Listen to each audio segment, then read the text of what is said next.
Hello, and welcome back. I know I kind of left people hanging a little bit in regards to what was effectively the last video talking about the whole Ukraine situation. So, let's go ahead and do a bit of a quick recap before we jump into the second part of what's going on here. So, let me go ahead and pull up the map. I do apologize. I'm doing a lot better, but my throat is just still not being all cleared as up get out. I don't know. I'm probably still maybe a little sick. Not entirely certain. But, I'm trying to keep that as best of ability. But I no longer am sick, so I should be doing a lot better, and I'm not going to be coughing as much. So, last we talked, we kind of went over the lead up to the Ukraine situation and why things are as clear as mud over there. So to start off with, let's go ahead and take a look at the map. Case in point, here's kind of a basic rudimentary map there. At the far western side that butts up against Russia proper are the Luhansk and Donetsk regions. The area that is so-called claimed as New Russia, well, this entire thing is still of Ukraine. Everything where you can see an actual border inside of it, that is Ukraine as it stands. So, back in 2014, Ukraine decided to stand here and no longer recognize Russian as an official language within the country. Now, because of the Soviet era, there are still many Russian-speaking populations inside of Ukraine, especially near the Russian border. And they effectively stood there and said, well, we don't like the fact that Ukraine is no longer making Russian an official language. So they held, they held a vote, and they decided that we're going to reject that. Ukraine didn't like that and decided to take its army into the rebelling area and decided to put it down. Well, naturally, the Russian-speaking people resisted because Ukraine was committing war crimes, and Ukraine doesn't exactly have the United States discipline in the United States Army. So there was a lot of corruption and all sorts of other stuff going on, and there were many Russian-speaking people inside the Ukraine army who didn't like what was going on. So they started flipping sides. This kind of resulted in the rebels becoming, over time, a lot better prepared to resist, until it kind of got to the point where the Luhansk and Donetsk regions basically defeated the Ukrainian army. This led to what is known as the Minsk Accords, which is supposed to be a peace agreement where Ukraine and its Russian-speaking regions sit down and conduct diplomacy. A whole bunch of other people got involved. Russia said, we're not getting involved, you sit this the fuck out. A bunch of European nations, namely France, decided to get in here and tried to drag Russia into a Normandy-style format of sitting down at the table. Ukraine decided it didn't need to abide by the Minsk Accords and attacked again. This time, however, its army was even more severely weakened due to the fact that many people didn't even bother to show up, and the rebels once again basically curb-stomped Ukraine, forcing the Second Minsk Accords, which was, again, the Ukraine and its outlying individuals deciding to sit down and talk. Now, historically, Ukraine has done a very piss-poor job of this, and it keeps trying to take the aggressive route, committing war crimes by shelling civilians, attacking city centers, other targets, etc., etc., etc.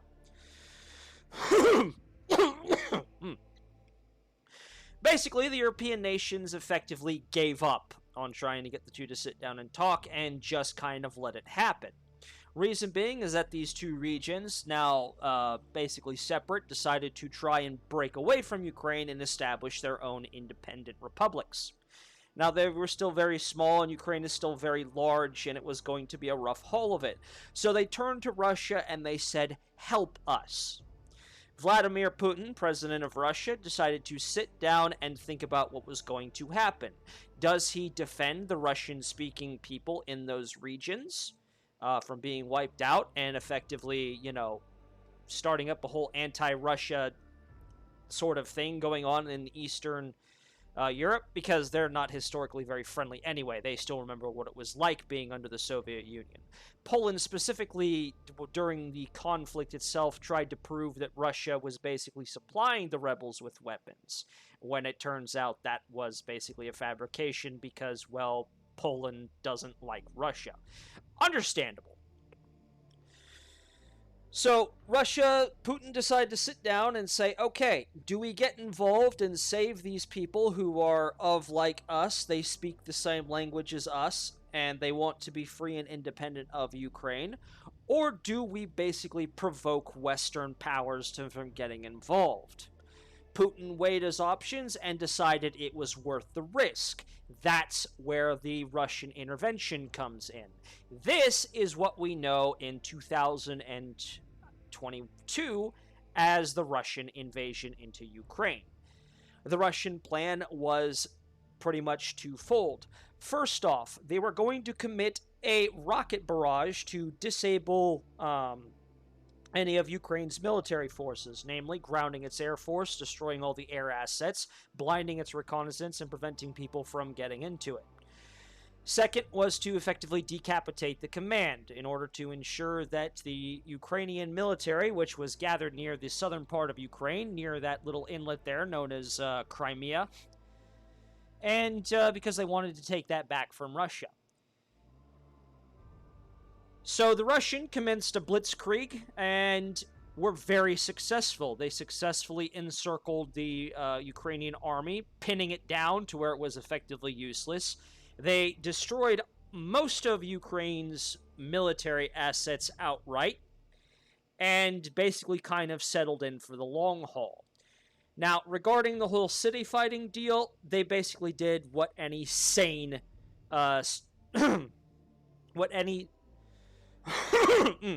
they did what any sane tactician would did. Leave the cities alone, flow around them like water, encircle them, and siege them out. Reason being is that when you're commencing an actual invasion, getting bogged down in cities is a very bad idea. So what you do is you just encircle those positions and leave them for later once you've actually secured your territory. Russia completed all of its objectives near flawlessly. And that is where the conflict is today. It's basically Russia having encircled many of the cities itself, most of which are defended by the militia, namely the Nazi battalions that are currently in those cities there as well. And their next step is basically denazification. Right now, Russia is trying to extract civilians from the cities so they can freely get in there and fight the soldiers. And the militia are basically trying to not allow people to leave. That's where we are today. So, let's get effectively into the second part of this. So, part 2, the war. Former head of the Warsaw Pact forces and the Swiss Strategic Intelligence Service, I observe with sadness, but not astonishment, that our services are no longer in a position to understand the military situation in Ukraine. The self-proclaimed experts who parade across our screens tirelessly relay the same information modulated by the assertion that Russia and Vladimir Putin is irrational. Let's take a step back. The outbreak of the war. Since November of 2021, Americans have constantly brandished the threat of a Russian invasion against Ukraine. However, the Ukrainians do not seem to agree. Why? We have to go back to March 24th, 2021. On that day, Volodymyr Zelensky issued a decree for the reconquest of Crimea and began to deploy his forces towards the south of the country. Simultaneously, several NATO exercises were conducted between the Black Sea and the Baltic Sea, accompanied by a significant increase in reconnaissance flights along the Russian border. Russia then conducted a few exercises to test the operational readiness of its troops and show that it is following the situation. Things calmed down until October-November with the end of the Zapad 21 exercises, whose troop movements are interpreted as a reinforcement for an offensive against Ukraine. However, even the Ukrainian authorities refute the idea of Russian preparations for war, and Oleksiy Reznikov, Ukrainian Minister of Defense, declares that there has been no change on the border since its spring. So basically, while Ukraine is trying to prepare for the reconquest of Crimea, NATO decides to conduct some exercises, Russia responds, And basically, the whole thing is basically a tense standoff. This happens every time that there are effectively war games anywhere. That's really what war games are. They're an excuse to kind of reset saber rattle. And Ukraine basically looks at the situation and goes, "Bah, Russia not planning to invade." So, in violation of the Minsk Accords, Ukraine is conducting aerial operations in Donbass using drones, including at least one strike against a fuel depot in Donetsk in October of 2021. The American press points this out, not the Europeans, and no one condones these violations. In February 2022, events rush. On February 7th, during his visit to Moscow, Emmanuel Macron reaffirms to Vladimir Putin his attachment to the Minsk Accords, and a commitment that he will repeat after his interview with Volodymyr Zelensky the next day. But on February 11th, in Berlin, after 9 hours of work, the meeting of the political advisors of the leaders of the Normandy format ends without concrete result, and the Ukrainians will still always refuse to reply the Accords of Minsk, basically under pressure from the United States. Vladimir Putin then notes that Macron has made empty promises to him, and the West is not ready to enforce the accords, as they have been doing for 8 years.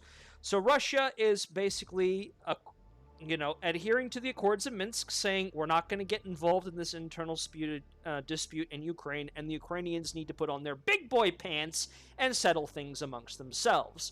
You've got a whole bunch of Europeans trying to get in there, basically saying you need to sit down and talk, and you need to do it in accordance with our particular format, specifically this Normandy format, and Ukraine is like, fuck off. So, the Ukrainian preparations in the contact zone continue. The Russian parliament is alarmed, and on February the 15th asked Vladimir Putin to recognize the independence of the republics, which he refuses. On February the 17th, President Joe Biden announces that Russia will attack Ukraine in the coming days. How does he know? Mystery. But since the 16th, the artillery shelling of the populations of Donbass has increased dramatically, as shown in the daily reports of the Osinus observers. Naturally, neither the media, nor the European Union, nor NATO, nor any Western governments reacts and intervenes. We will later say that this is Russian disinformation. In fact, it seems that the European Union and some countries purposefully glossed over the massacre of the people of Donbass, knowing that it would provoke Russian intervention. Now keep in mind, we're still talking about Ukraine shelling its own people and committing war crimes because they refuse to acknowledge Ukraine. At the same time, there are reports of acts of sabotage in the Donbass. On January the 18th, the Donbass fighters intercept saboteurs with Western equipment and speaking Polish, seeking to create chemical incidents in Gorovlivka. These would be the CIA mercenaries led or advised by Americans, made up of Ukrainian or European fighters, to carry out sabotage actions in the Donbass republics. Ho-ho! So now we actually have Western countries, especially those led by Americans, or at least advised by Americans, to basically create what is effectively chemical attacks. Geneva Conventions, more like Geneva Suggestions. So the numbers of explosions in the Donbass. The massive increase in shelling against the populations of the Donbass on February 16th told the Russians that a major offensive was imminent. This is what led Putin to recognize the independence of the republics and to consider intervention under Article 51 of the UN Charter. Basically, what you see here is an ever-increasing explosions in the Donbass of Ukraine shelling civilians. As we can see here, we can also see what is effectively continued ceasefire violations when the two are supposed to be talking at the table. So in fact, as early as February the 16th, Joe Biden knows that the Ukrainians begin to shell the civilian populations of the Donbass, putting Vladimir Putin in front of a difficult choice: to help the Donbass militarily and create an international problem, or to sit idle and watch the Russian speakers from Donbass being run over. If he decides to intervene, Vladimir Putin can invoke the international obligation of responsibility to protect, R2P. But he knows that whatever its nature or scale, the interventions will trigger a shower of sanctions. Therefore, whether his intervention is limited to the Donbass or whether it goes further to put pressure on the West for the status of Ukraine, the price to be paid will be the same. This is what he explains in his speech on February 21st. So, damned if you do, damned if you don't.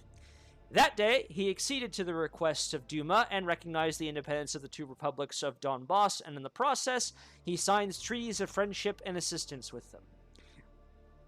The Ukrainian artillery bombardments on the populations of Donbass continue. Again, Ukraine shelling its own, and on February the 23rd, the two republics request military aid from Russia. On the 24th, Vladimir Putin invokes Article 51 of the United Nations Charter, which provides for mutual military assistance within the framework of a defensive alliance. In order to make the Russian intervention totally illegal in the eyes of the public, we deliberately obscure the fact that the war actually started on February the 16th. The Ukrainian army was preparing to attack the Donbass as early as 2021, and certain Russian and European intelligence services were well aware. The lawyers will judge. In his speech on February the 24th, Vladimir Putin stated that the two objectives of his operation to demilitarize and denazify Ukraine. It is therefore not a question of seizing Ukraine, nor even in all likelihood of occupying it, and certainly not of destroying it. From there, our visibility on the course of operations is limited. The Russians have excellent security of operations, or OPSEC, and the detail of their planning is not known. But fairly quickly, the course of operations makes it possible to understand how the strategic objectives were translated into the operational plan. Demilitarization, the ground destruction of Ukraine aviation, air defense systems, and reconnaissance assets. The neutralization of the Command and Intelligence Services, C3I, as well as the main logistics routes in the depths of the territory. The encirclement of the bulk of the Ukrainian army massed in the southeast of the country.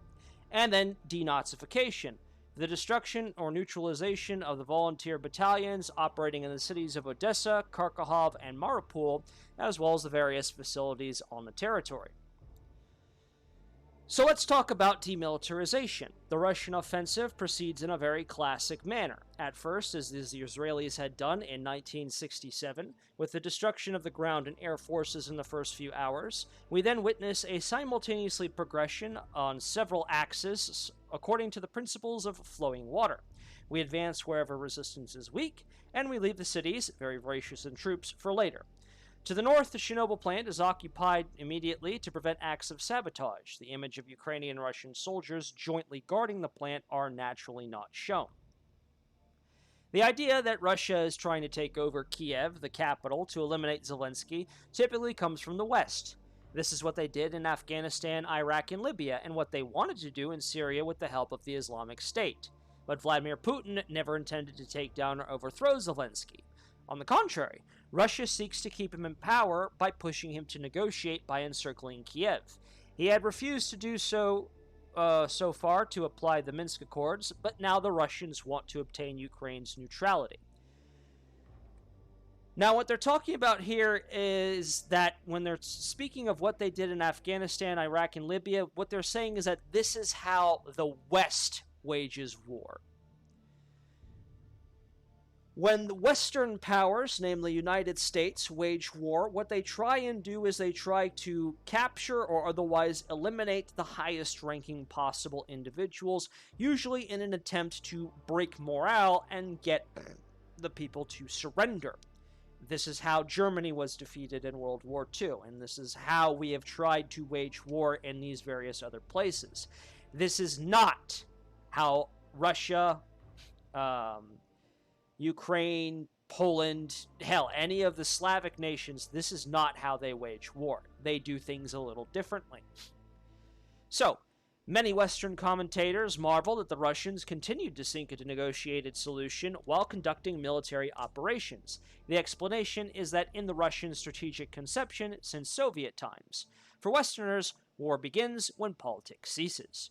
However, the Russian approach follows a Clausewitzian inspiration. War is a continuity of politics, and one can pass fluidly from one to the other, even during combat. This creates pressure on the opponent and pushes him to negotiate. From an operational point of view, the Russian offensive was an example of its kind. In 6 days, the Russians had seized a territory as vast as the United Kingdom, and with a speed of advance greater than what the Wehrmacht made in 1940. In other words, the Russian pulled off an even greater blitzkrieg than the first blitzkrieg of World War II by the inventors. So the bulk of the Ukrainian army was deployed in the south in the country for a major operation against Donbass. This is why the Russian forces were able to encircle it in the beginning of March in the cauldron between Slovetsk, Kramatorsk, and Severodonetsk. I am probably butchering the hell out of these. By a thrust coming from the east via Kharkov and another coming from the south from Crimea. The troops of the republics of Donetsk and Luhansk complete the action of the Russian forces with a push from the east.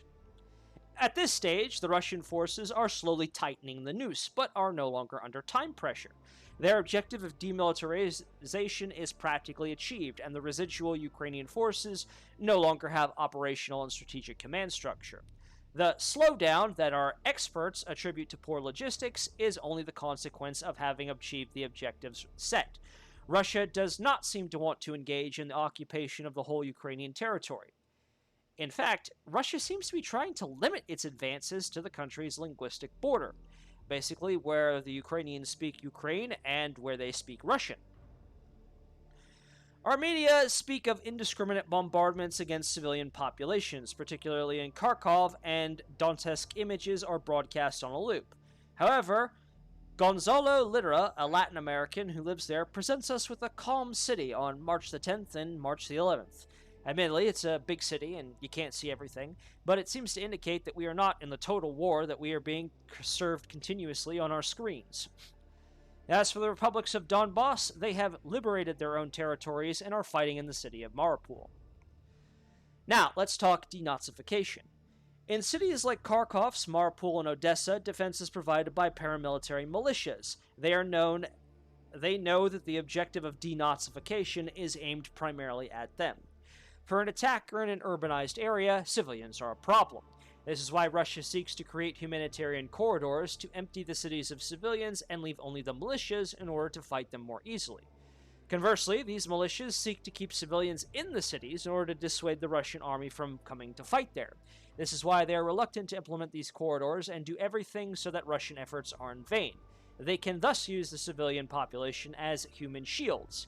Videos shown of civilians trying to leave Mariupol and being beaten up by the fighters from the Azov regiment are naturally carefully censored there.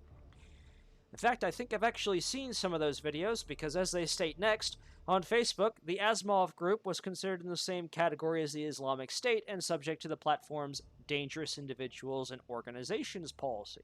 It is therefore forbidden to glorify him, and the posts that were favorable to him were systematically banned. But on February 24th, Facebook changed its policy and allowed posts favorable to the militia. They are, after all, Nazis fighting on the right side of history. In the same spirit, in March, the platform authorizes, in the former Eastern European countries, the calls for murder of Russian soldiers and leaders. So much for the values that inspire our leaders, as we will see. Our media propagates a romantic image of popular resistance. It is this image that has led to the European Union to finance the distribution of arms to the civilian population. It is a criminal act. In my role as Chief of Doctrine for peacekeeping operations at the UN, I worked on the issue of the protection of civilians. We saw that violence against civilians took place in specific contexts, especially when there are weapons abound and there are no command structures. Now, these command structures are the essence of armies. Their function is to channel the use of force according to an objective.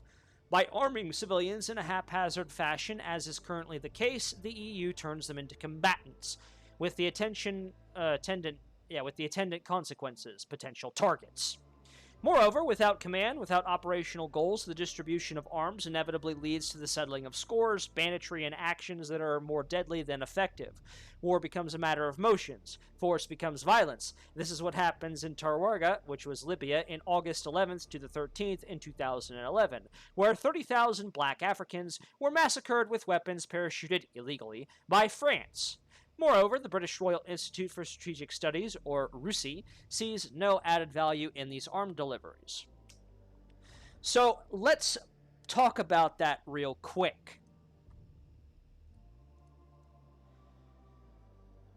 When we talk about Joe Biden basically sending $40 billion in arms and war materials to Ukraine, what they are effectively doing is just handing out weapons to every Tom, Dick, and Harry and saying, go fight the Russians.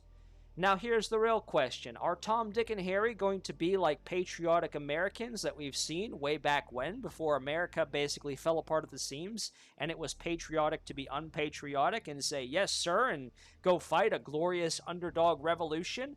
Or are they going to take those weapons and in a situation where they have food scarcity, water scarcity, shelter scarcity, basically scarcity of the four main necessities, and they're going to take that by force? Gentlemen, this is what the anarchists want as a form of government, and this I wholeheartedly disagree with. You are effectively turning civilians into enemy combatants, and since they are not uniformed, anybody and everybody is going to be shooting at anybody and everybody. This is why uniforms are so important in conventional warfare, and why it is considered not only in poor taste, but also a criminal act to steal the enemy's uniform and wear it with the express intent and purposes to effectively kind of weave your way into their forces in an attempt to avoid being killed. Yeah.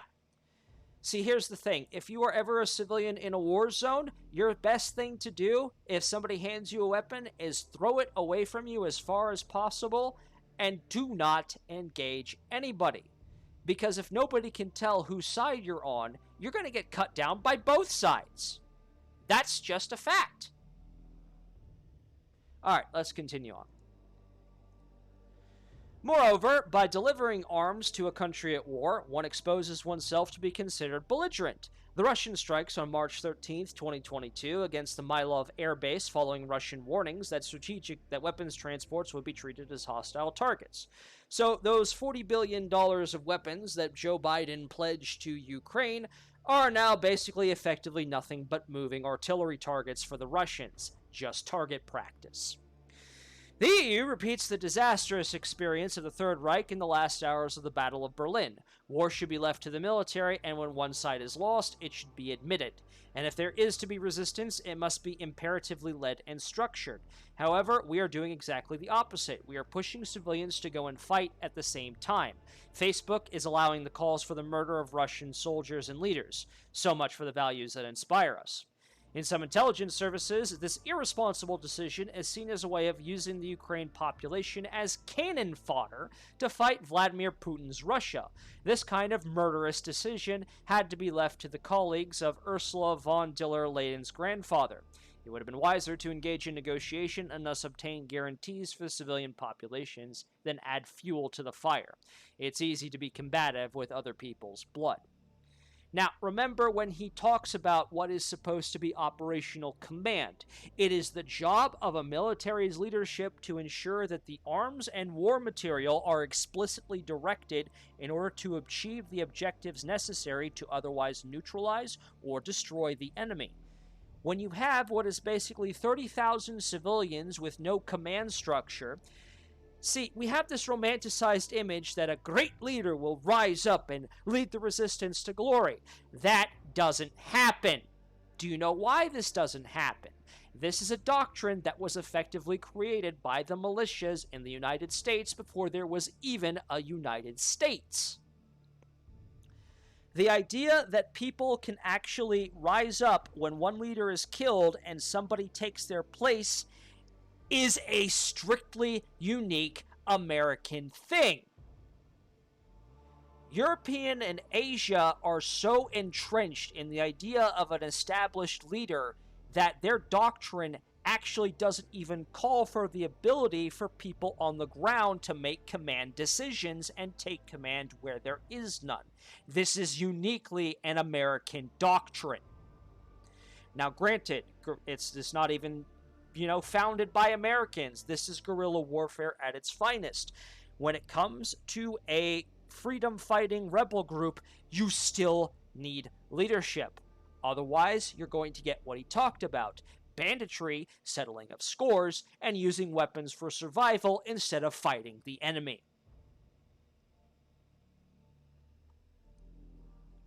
So, let's talk about Mariupol maternity. It is important to understand beforehand that it is not the Ukrainian army which ensures the defense of Mariupol. Remember, they got surrounded and pinched off by the Russians, but the Azov militia comprised of foreign mercenaries. In its summary of the situation of March 7th, 2022, the Russian UN mission in New York states that residents from the Ukrainian armed forces have expelled the personnel of Natal Hospital No. 1 from the city of Mariupol and have installed a shooting station inside the establishment. On March 8th, independent Russian media Lenta.ru published the testimony of civilians from Mariupol who said that the maternity hospital was taken over by the militias of the Azov regiment and chased out the civilian occupants, threatening them with weapons. Remember what I just said about command and control. This is what happens when you don't have that.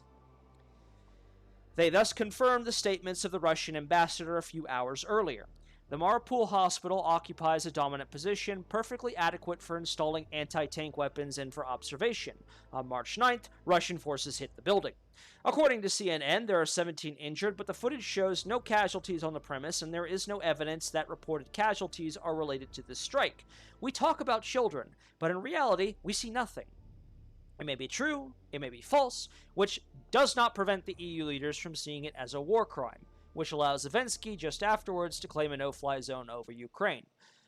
What Azov Battalion did with a hospital is they took it over, and in doing so, especially when they installed a shooting range for training, they turned it into what is effectively a military base. Despite the fact that its outside is still a hospital, there are no medical personnel in the hospital, there are no wounded individuals in the hospital, so while for all intents and purposes it looked like the Russians hit what is effectively an off-limits targets committing a war crime, they were in fact hitting a military target. In reality, we don't know exactly what happened, but the sequence of events that tends to confirm that the Russian forces struck a position of the Azov regiment and that the maternity ward was then free of all civilians. The problem is that the paramilitary militias that ensure the defense of cities are encouraged by the international community to not respect the customs of war. It seems that Ukrainians have reenacted the scenario of the maternity hospital in Kuwait City in 1990, which had been completely staged by the firm Hill and Knowlton for the amount of $10.7 million in order to convince the United Nations Security Council to intervene in Iraq for Operation Desert Shield Storm. Western politicians have also accepted strikes against civilians in the Donbass for 8 years without adopting any sanctions against the Ukrainian government. We have long since entered a dynamic where Western politicians have agreed to sacrifice international law to their objective of weakening Russia.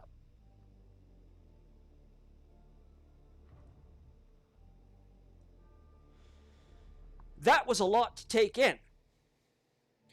So, I know I kind of talked briefly and I spoiled a little bit about what was happening during the early stages of the Russian war, and these are things that necessarily started happening once Russia completed all of its objectives.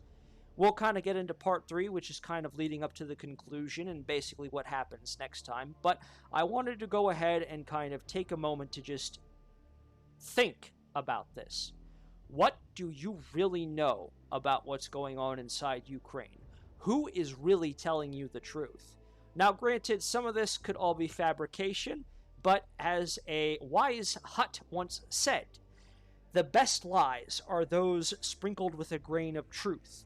There are likely elements of truth in this documentation. How much is true remains to be seen. But again, as I probably stated in the first video, if your intelligence is at least 90%, it's good. If it's less than that, something's missing. If it's 100%, fire that guy because he has no idea what the fuck he's talking about, because things on the ground change alarmingly quick and regularly.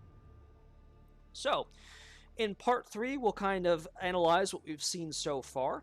As far as I'm aware, the conflict in Ukraine is still going, and it's still not looking good for the Ukrainians. Again, even if it appears the Ukrainians are actually in the wrong this time, I really do hope that this conflict can come to a close soon. There doesn't need to be this kind of fighting. All they had to do was sit down and talk. It's basically that entire clip from Doctor Who. I'm probably going to end up pulling that speech for y'all to just kind of watch it towards the end of this series. But in the meantime, Take what you have here with a grain of salt. Read the article for yourself. That's why I posted it in the description. And as always, I will see you next time for part 2. Or maybe I'm just screaming into the void about all this.